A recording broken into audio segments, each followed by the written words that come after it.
should also memorize gestational diabetes.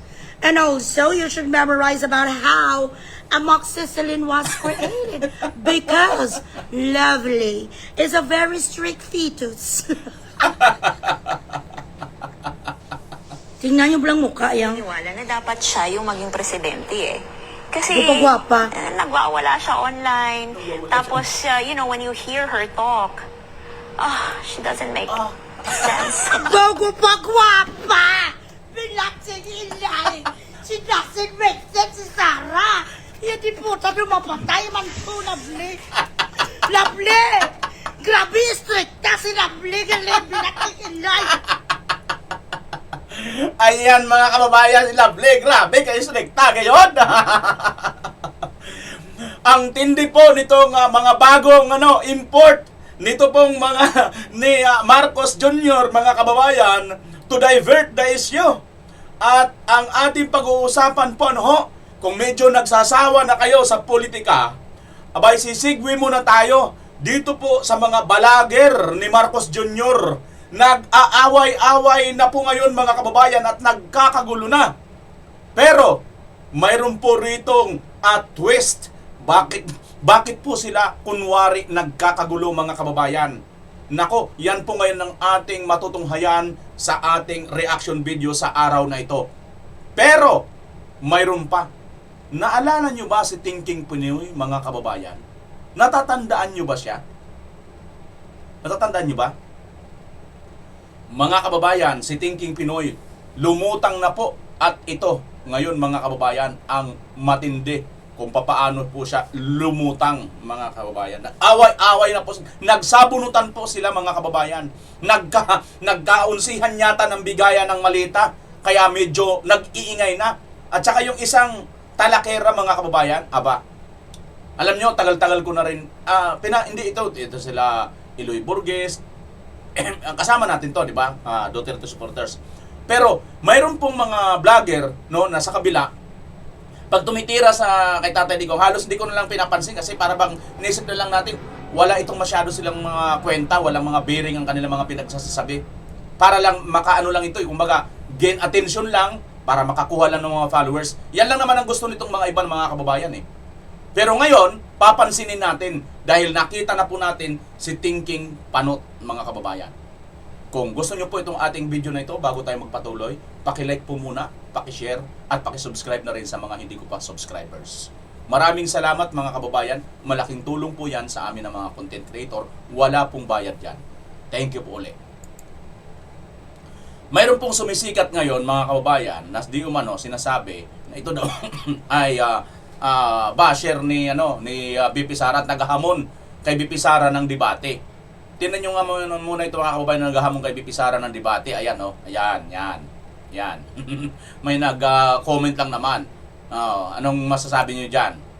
Okay mga kababayan. Tuloy natin ito po naghahamon siya ng debate kay BP Sara. Pero tingnan mo naman ang followers nito. Kitang-kita mga kababayan na itong babaeng ito, si Babalina, ay talagang naghahabol lang ito ng tawag nito yung followers to attract followers. Tingnan nyo, 6.4 million si Cindy 5, si Eloy Burgess 1.6 million, si Life of Habibi, ito si Habibi napanood ko na ito minsan sa TikTok, di ba? 5.5 million. Si Senyora 7.7 million. Hindi ko ito mga kilala, ito lang si Habibi at saka si Eloy Burgess mga nakita ko na. Kiko Barsaga 1.1, Alvin Tourism 1.8, Engineer Berto 1.6,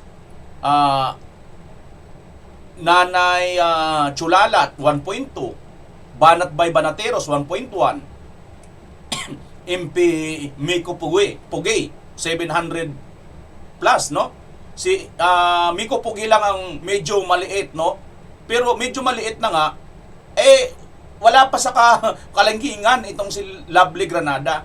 So ibig sabihin mga kababayan, ano lang ito talaga, pa-hype lang, gusto lang ito makakuha ng atensyon, mga kababayan, At ngayon, parang pabiktim na naman tong Babalina na ito. Gusto na naman niya ngayon mga kababayan, magpabiktima. Tingnan nyo, mukhang kawig siya nito, ano? Itong nanay na ito, pasensya ka nanay ha. Pero yung anak mo, ha? Ang anak mo at ang kapal ng mukha ninyo, sorry ha. Matanda na kayo pero wala kayong pinagkatandaan. Yung anak ninyo, namatay 2024, hindi po yan namatay nung panahon ng Tatay Digong, panahon na po ni Marcos yan.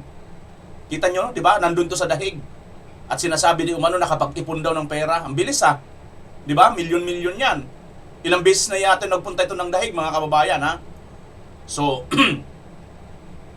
punta natin, no? Punta natin, balikan muna natin si Eloy Bogres dito sa banat niya kay Lovely. Tingnan niyo lang mukha yan. Wala na dapat siya yung maging presidente eh. Kasi Di ba gwapa? nagwawala siya online. Tapos, when you Sorry hear po. her talk, she doesn't make sense. Bago pa gwapa! Bilaksing ilay! She doesn't make sense si Sarah! Yan di puta nung mapatay man po, Lovely! Lovely! Grabe, stricta si Lovely! Galing, bilaksing ilay! Ha? She doesn't make sense! Sabi sa bilaksing iloy nga anak ni Babalo! Kag ni-report mo, grabe, stricta si Lovely! Lovely! Saan ka ba nag-graduate, Lovely? Ilan ba ang puno mga ano mo? Grado mo, Lovely? Bilatsing iloy cum laude! Pina-grade mo! Saan ka nag-aral, Bilatsing iloy? Sa Harry Potter? Di ba? She doesn't make sense, sabi sa Bilatsing iloy. Ang punggod mo, kahit lagyan mong Bilatsing iloy sang sibo, di macho? Kahit maglagay ka pa sa pinta nga sapat ka, hindi magbago pagkikipitos mo! Ang bisiyosang Bilatsing iloy, saan ka nag-graduate? UP Diliman, straight one, maxima cum laude, was assigned to do astrophysics in Bilatsing iloy Pentagon and NASA. Sandali, UP Diliman pala ito? Kaya naman pala mala MPA yung datingan. Kaya naman pala galis sa mga Duterte. Andiyan kasi mga karamihan ng mga MPA, di ba? Diyan ang training ground ng mga MPA sa UP. Di ba? UP, PUP, nandyan sila nagre-recruit. Kaya naman pala ganito ito makapaghamon kay BP Inday Sara. At balita ko, daw ito bata ito ni Salamat Kaayo, Mr. Chair. Kilala nyo na si Salamat Kaayo, di ba? Yung napaka-plastic, akala mo naman napakasinong santa-santa, banal-banalan, di ba? She was sent to Argentina and Brazil to be a fucking diplomat and attaché for the fucking government. Lovely Babalupitos is the representative of the Philippines to the United Nations. Ay, si grabe si Lovely. Lovely, stricta si Lovely. Ay, grabe. Kailangan, guys, ang mga anak niyo, guys, paaralin niyo talaga sa kataas-taasang paaralan ng Harvard University. Kasi underestimate ni Lovely. Si Lovely kasi Bilatsing iloy. Doon sa nag-aral sa paraiso ni Adam and Eve. Alam ni Lovely where the snow is kept. She memorized the astrophysics of the galaxy. She knows the heavenly bodies in the Milky Way. She discovered penicillin. She was the one who invented Facebook. She created Google.com.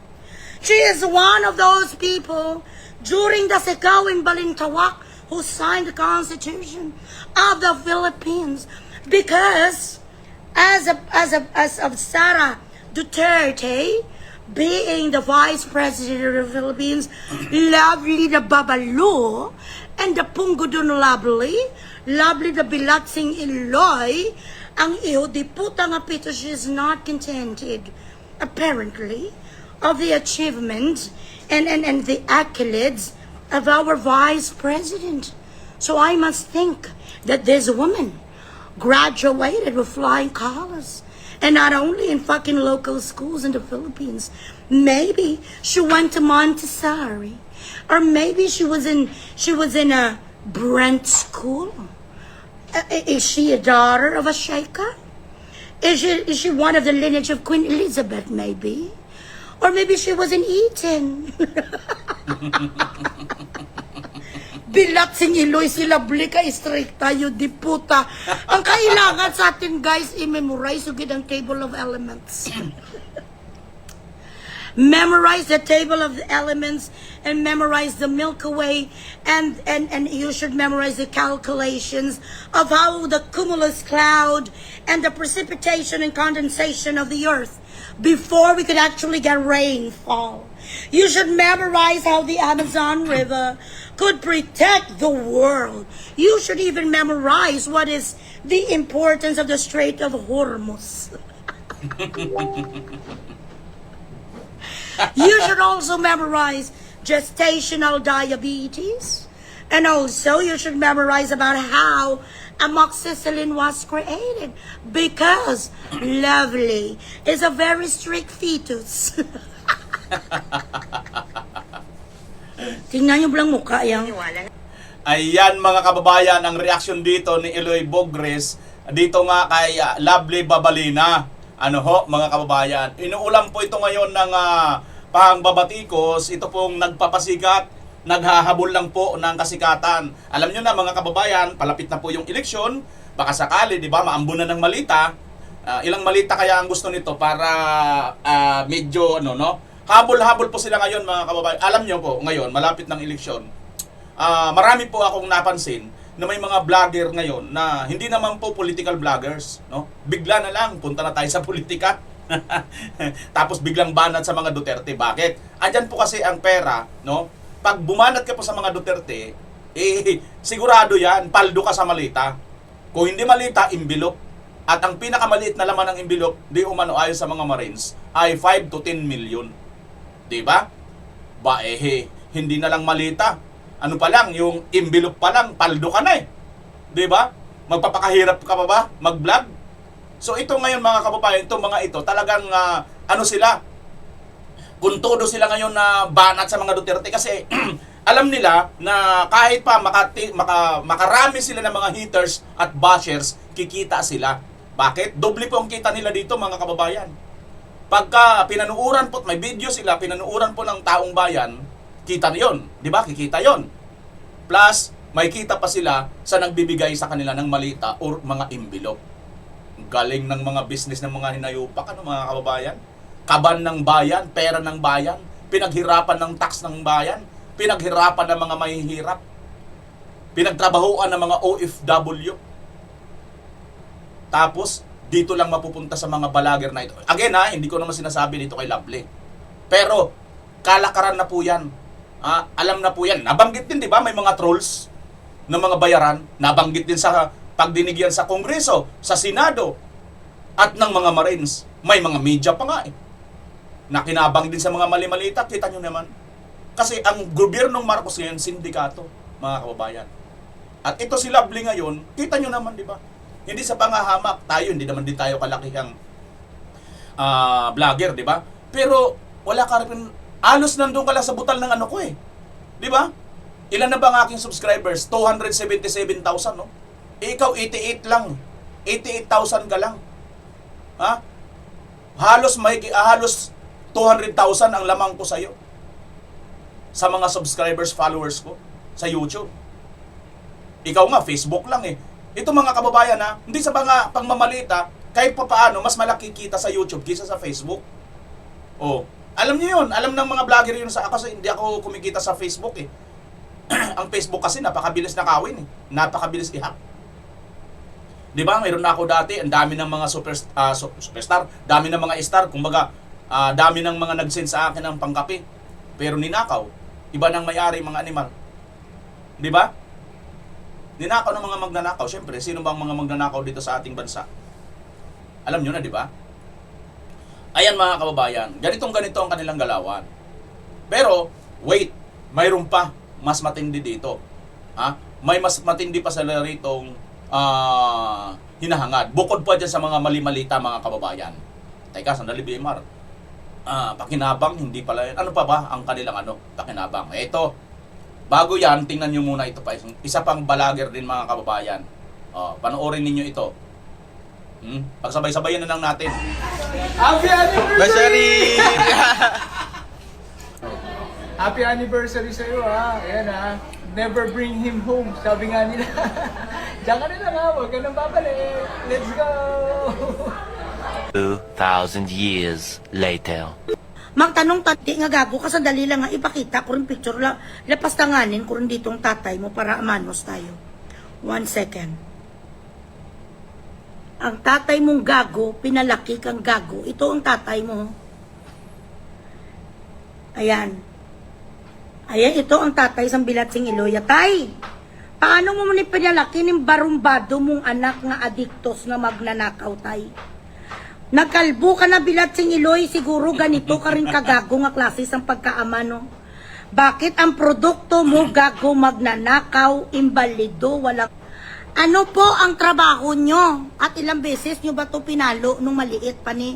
Ang anak nyo nga putang inang bastos. Ang katulad nyo nga senior citizen nilalapastangan sa anak mo. Hindi mo yan alam. Magtanong-tanong ka dyan sa mga kapitbahay nyo kung ano ang klase ng tao ang anak mo sa harap sa Facebook, tay. Dahil ang pinapakita nito kung ano sa kahayop ngayon, ganun ang pagpalaki mo sa kanya. So sa tatay dyan ni RJ Garcia sa Bulacan, gago ka nga klase sa pagkamatanda. Walang kwentang ama ka, inutil. Mamatay ka na sa mundo, Bilatsing Iloy ka, ang anak mo gago. Pinalaki mo ang anak mo nga demonyo. This is the kind of a father you are. Te, okay din yan. Ha, hoy adik. Okay din nga ginaamo ni tatay mo, lalagyan ko rin sa french fries mamaya. Ang ilong sang tatay mo ang yudi puta ka, tapos ilagay ko rin ang tatay mo nga parang may kinakantot. Para amanos, tama? Kasi hindi ka naman inaano ni Digong eh. Bakit mo pinapahiya ang tatay ng bayan, agago? Lagyan ko rin mamaya ni Prince Price ang ilong sang imo ama, tatay. Amanos. Di nga gago ka, sandali lang. 2,000 years later. Oh, ayan guys, no, dito na po tayo at papatingin natin yung mga, kasi meron po mga nag-e-edit, tapos sinishare pa nila yung mga fake news, no? Eh talagang ini-effortan pa. Eh baka sabi ko nga, baka sila pa yung unang makulong, no? Kasi yung Ilo yata nasa ibang bansa, pero meron po siyang address dito sa Iloilo. So, tingnan natin kung ano mangyayari, no? Yung mga nag-share yan yung mga nag-share ng fake news, no? Ini-edit nyo pa talaga, ha?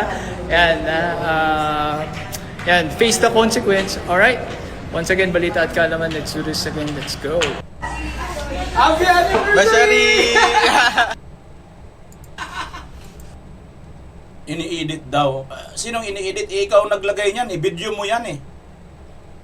Kita nyo mga kawayan, ha? Ito yung mga gagong ito, no?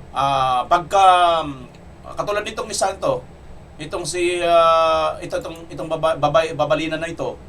Pag binalikan sila, no, na pag pinatulan sila ng mga DDS supporters, iiyak sila ngayon ang sinasabing biktima. Biruin nyo mga napakatarantado nitong mga kababayan. Alam nyo kung bakit? Kumita na sila dyan sa pagbablog nila na yan. Sa panggagago nila kay Tatay Digong, kay BP Inday Sara. Kumita na sila sa mga views na yan. Bukod pa dyan sa kita nila, kumita na naman sila doon sa paldo sa Malita. Again lilinawin ko, hindi po itong sinasabi ko. Hindi sila. Hindi mga ito.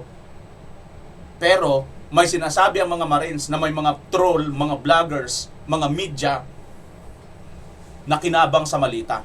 Hindi ko sinasabing ito ha, at saka yung si Babalina. Hindi ko sinasabing sila. Pero again mga kababayan, yung binulgar ng mga Marines na takot ni Lacson imbestigahan. Ha? Ito na kaya ang mga katunayan na talaga naman matindi po ang pagdadrive. Ha? Matindi po ang kanilang ginagawa ngayon. Paninira dito sa mga Duterte. Di ba ang dami na po mga gumawa nito? Ito ngayon, mangyayari, itong ginawa niya na ito, pag bumalik sa kanya, naalala nyo dati yung anak ni Kim Atienza? Di ba? Nabash din yun nung namatay. Si Ako, nung namatay din si Ako. Marami din, hindi na ako, pag namatay na kasi, alam nyo sa totoo lang, hindi na ako talaga dahil Kristiyano ako, sa Biblia, bawal sa Biblia yung kalaban mo, kaaway mo, tumba na nga, huwag ka nang matutuwa.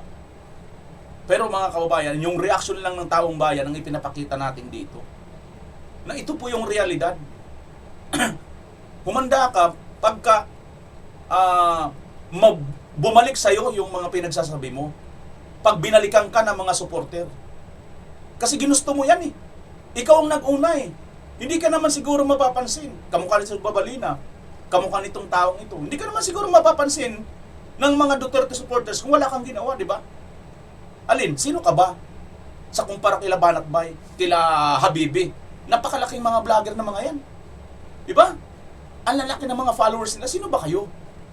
Hindi tayo sa parang nangahamak sa inyo ha, kasi hindi naman din tayo malaki. Pero hindi eh. Compare dito sa mga supporters ni Tatay Digong, malalaki. And yet, kayo pa ngayon ang parang pabiktim. Ang masakit pa dito mga kababayan, yung binubulgar ng dating mga sundalo, dating mga Marines, di umano, vloggers, trolls, at mga media na kinabang sa mali-malitang pera na pinaghirapan ng taong bayan ng mga mahihirap. Yan ang masaklap. At ang isa sa pinakamasaklap dito mga kababayan, alam nyo kung ano pa ang kanilang goal dito? Divert the issue. Sakit ni Marcos. Di ba ang sakit ni Marcos? Diverticulitis. Divert. Dahil dito sa mga ito, nakaka-gain ng diversion, traction. Si Marcos ngayon nakakaiwas. Ha? Bago ko iharap sa inyo si Fables Talakera, dugtungan ko muna itong naiwas nila, itong issue ngayon, na divert nila. Tingnan nyo po, yung ICI, nasaan na? Panoorin nyo muna saglit.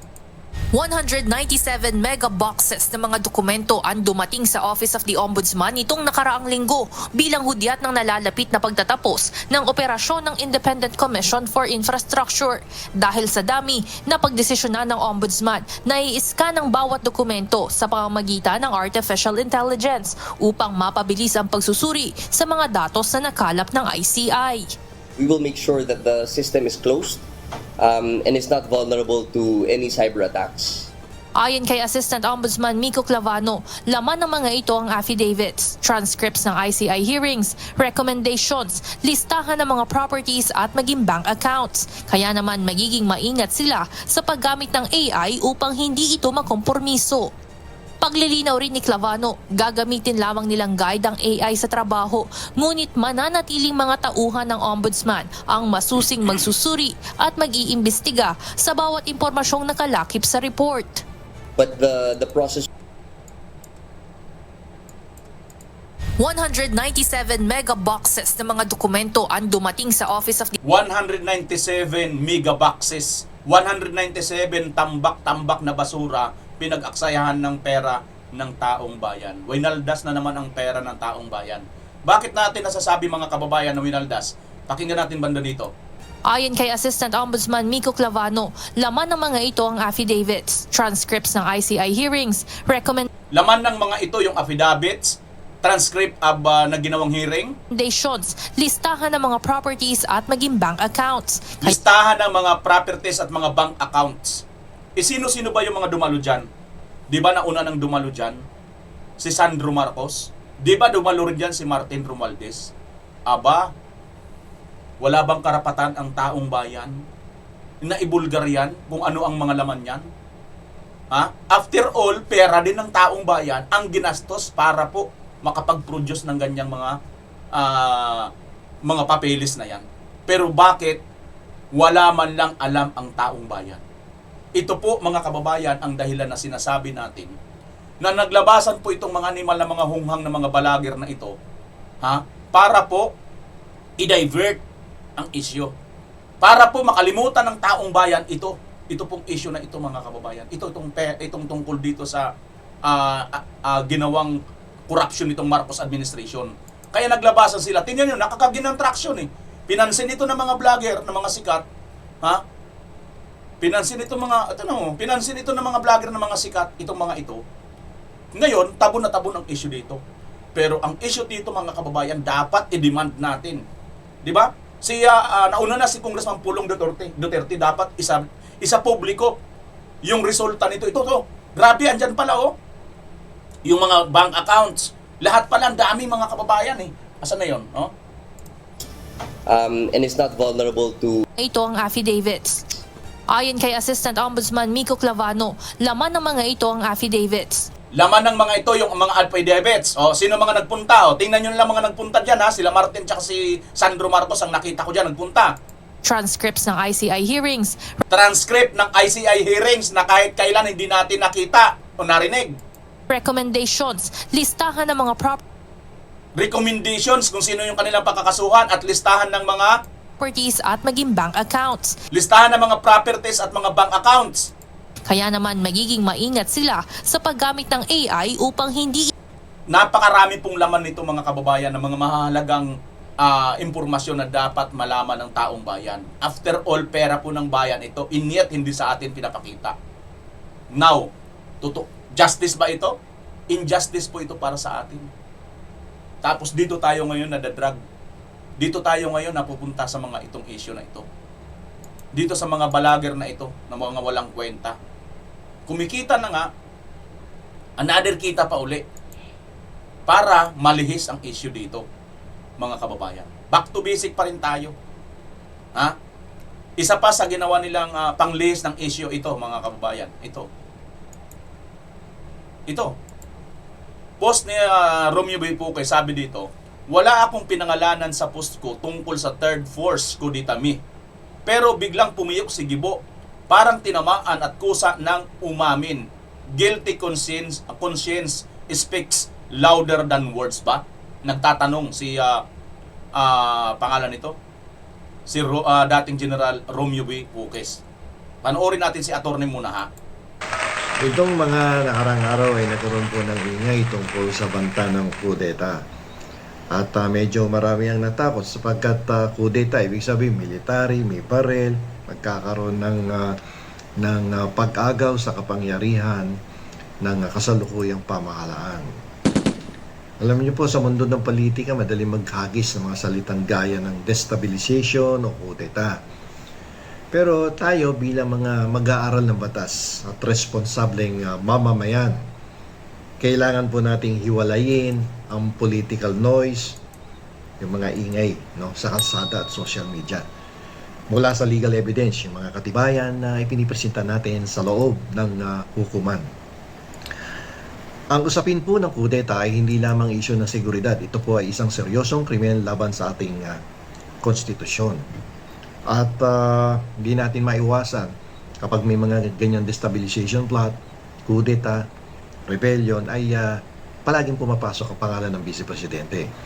Siguro dahil na rin sa mga nakaraan niya, mga binibitawan na pananalita na laban sa administrasyon, hindi mo masisisi yung ibang tao na talagang naidadawit ang kanyang pangalan pagdating sa mga ganitong usapin.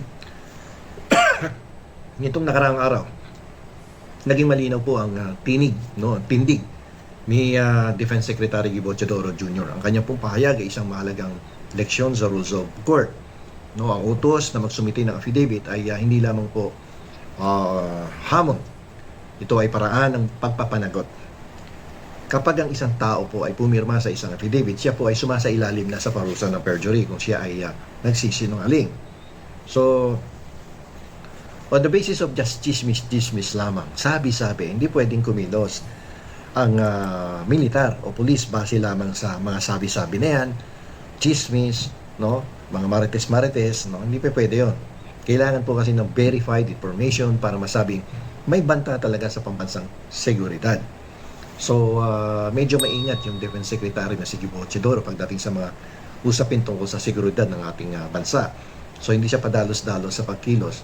Although nung isang araw talagang medyo natakot yung ibang napadaan dyan sa may San Miguel Street sa Malacanang mismo, sa paligid ng Malacanang.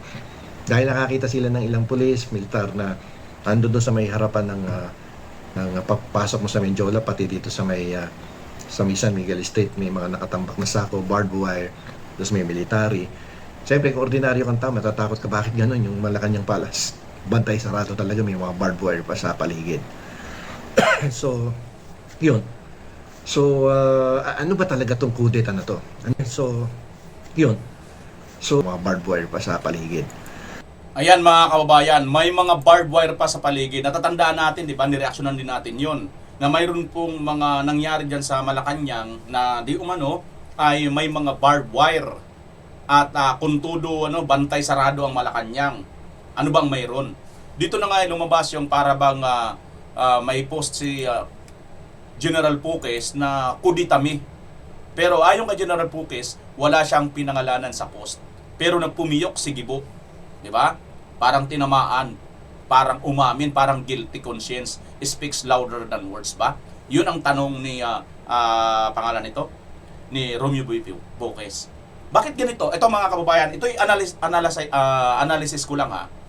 Bakit ba sinabi ito ni post ito ni Romeo Puques? Una, si Romeo Puques mga kababayan ay dati pong general. So, mayroon po siyang alam tungkol sa may galawan kung paano po nangyayari yung mga kudita, kung paano po nangyayari yung mga gera, kung ano-ano na maaaring hindi magandang pangyayari in terms of yung pakikipaglaban, no? So ngayon, alam nyo kung bakit parang tumutugma yung sinasabi ni General Puques na kuditami? Kasi noong isang araw, ang sagot lang ng palasyo ni Auntie Claire Castro ninyo, ang sagot lang tungkol dito sa kung bakit daw maraming mga barbed wire naka diyan sa Malacanang, puntudo gwardiya, 'di ba, mga pulis.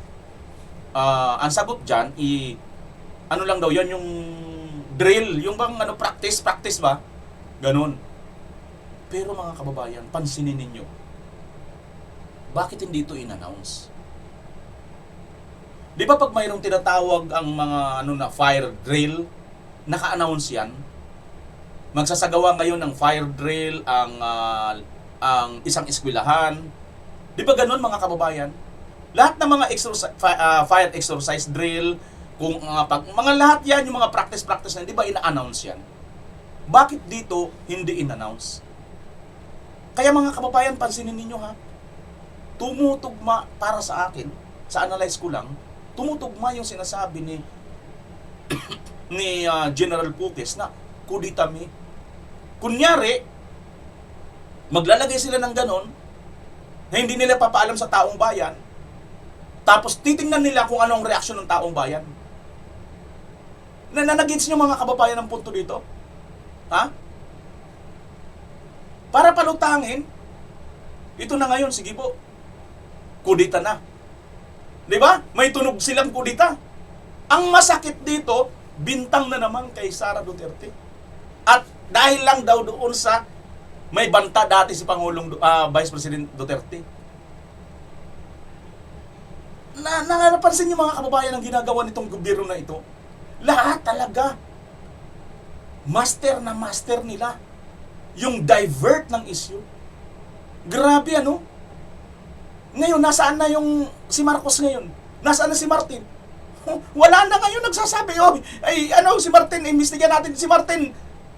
Ligtas na, nakakaligtas na, tingnan nyo. Katapusan na lang itong malita, itong ICI. Napansin nyo mga kababayan? Lahat ng mga ito talagang diversion. Kasama itong mga balagers na ito. At ang masaklap, kumikita ang lahat ng mga animal na mga ito. Sorry sa words. Sana nga hindi ako i-copyright or hindi ako ng YouTube dun sa mga pagmumura ni Eloy Bogres. Yun din ang mahirap kasi nagmumura Minsan nagdidilaw, wala kaming kita mga kababayan. Pag dumidilaw po ang aming monetization. Kasi pagka kumikita po ang isang YouTube channel, green po ang monetization yan, naka-green signal, naka-green color. Pero pag wala pong kita, dilaw, nakadilaw po yan. Or pag pula, ayun, wala talaga, as in wala. Kinopyright. Pag dilaw kasi, wala halos, hindi yan binibigyan ng YouTube. Halimbawa, kumita yan ng $10 yung video. Mabuti na kung meron kang $1 na bibigay sa ng YouTube. Ganyan po pag dilaw. So, sayang lang pong pagod. Kami naman dito, umaasa lang naman kami sa views Hindi naman po kami bayaran ng mga vlogger Di ba? Proud ako mga kababayan na views lang ang inaasahan ko para kumita, para may pangkain naman ako. Di ba? Sa panonood nyo lang ako kumikita. Kaya kayo talaga ang boss namin. Hindi kung sino mang politiko. Kaya proud ka. Proud ako. Dahil, kaya naman ako kumikita dahil nagtatrabaho ako. Kaya rin naman kayo nanonood dahil nagugustuhan ninyo ang aking mga ginagawa dito. Di ba? At speaking of kumikita mga kababayan, ito na ang ating main event. Ang kumikitang kabuhayan na hindi lang po basta kumikita, pinag-aral di umano ng ating gobyerno, ngunit nasaan na? Ito pong si Thinking Pinoy. Nakita na mga kababayan. Tingnan nyo po ito. Nakikita nyo ba? Sino nag-post? Peebles Talakira, 6 in A, sabi niya rito.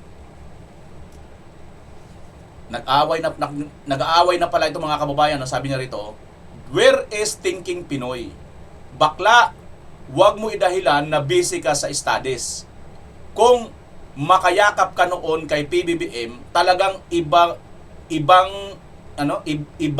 ibabrag mo sa FB. Ibablog siguro, no? Habang nagla-live ka, may iksi na ka pang, ay, nag-message si Sandro. Ngayon kailangan lumabas ka. Magalit na sa akin mga followers mo, wala akong pakialam. Shoot ka. Pagkatapos mo ako siraan kila FL, ngayon tahimik ka. Bata pala talaga ito ni FL, itong si Peebles Talakira, grabe, no? Ngayon yung laban na kailangan ka nila. Pinatahimik ka na ba ng handler mo? Uy, may handler pala itong iba siya, no? Huwag mong gawing excuse yang pag-aaral mo. Pag natapos na tong laban na to, ano na? Saka ka lang lalabas, hihintayin mo sino ang mananalo sa laban na to? Hindi mo alam yung pinagdadaanan naming mga vloggers na sinisiraan mong hindot ka. Sabi naman sa'yo, iikot din ang bola at lalabas ang katotohanan na anti-Marcos ka. Chururot. See, mga kababayan, nag-away-away na ang mga kain suka ng mga vlogger ni BBM. Mga bayaran. Grabe, oh. Pinapaaral pala ito ng gobyerno, mga kababayan. Ayan, oh. Oh. Pinapaaral pala ito.